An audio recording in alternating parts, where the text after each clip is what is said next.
ময়মনসিংহের মুক্তাগাছায় সরিষা খেতে পুঁতে রাখা এক শিশুর বস্তাবন্দি লাশ উদ্ধার করা হয়েছে। এই মুহূর্তে ঘটনাস্থলে আছেন রিপোর্টার উবাইদুল হক। বিস্তারিত জানতে সরাসরি যাচ্ছি তার কাছে। ময়মনসিংহের মুক্তাগাছার যে চেচুয়া এলাকা, এখানে একটি ফসলি জমিতে পুঁতে রাখা একটি শিশুর বস্তাবন্দি মরদেহ উদ্ধার করা হয়েছে। কিছুক্ষণ আগে সেই মরদেহটি এখানে পুলিশ এবং সিআইডি টিম এখান থেকে উদ্ধার করে নিয়ে যায়। আমরা যে বিষয়টি জানতে পেরেছি যে এই যে সরিষা ক্ষেতের পাশে যে ফসলি জমি, সেই ফসলি জমিতে কিন্তু এই শিশুর মরদেহটি উদ্ধার করে। আমরা সেটি পরিচয় আসলে জানতে পেরেছি। শিশুটির নাম হচ্ছে রিফাত। সে মাঝে মধ্যে ভ্যান গাড়ি চালাতো এবং এই মূলত ভ্যান গাড়িটি ছিনতাইয়ের উদ্দেশ্যে তাকে হত্যা করে এখানে পুঁতে রাখা হয়।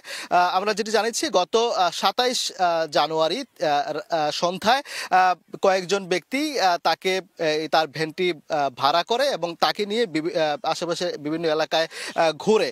তো রাত 10টার দিকে তাকে এই ভ্যান গাড়িটি ছিনতাইয়ের উদ্দেশ্যে তাকে হত্যা করে তাকে একটি বস্তায় ভরে তাকে গলা কেটে হত্যা করে বস্তায় ভরে এই জায়গাটিতে তাকে পুঁতে রাখে, যাতে মরদেহটির আসলে কোনো হদিস না পাওয়া যায়। কিন্তু ওই দিন রাতেই শিশুটির ভাই কিন্তু একটি মুক্তাগাছা থানায় সাধারণ ডায়েরি করে এবং সেই সাধারণ ডায়েরির প্রেক্ষিতে তথ্য প্রযুক্তির মাধ্যমে কিন্তু যে এই ঘটনা আসলে পুলিশ জানতে পারে যে এটি তাকে হত্যার শিকার হয়েছে এই শিশুটি এবং তারা এই ঘটনায় জড়িত একজনকে, মিরাজ নামে একজনকে, যেটি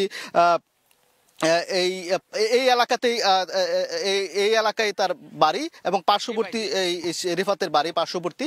তো তাকে গ্রেফতারের পর, আটকের পর আসলে তার দেখানো মতে এই জায়গাটি থেকে এই মরদেহটি আজ সকাল 9:30টার দিকে উদ্ধার করা হয়েছে। তো এই ছিল আমার কাছে থাকা সবশেষ তথ্য। সরাসরি যুক্ত ছিলাম ময়মনসিংহে।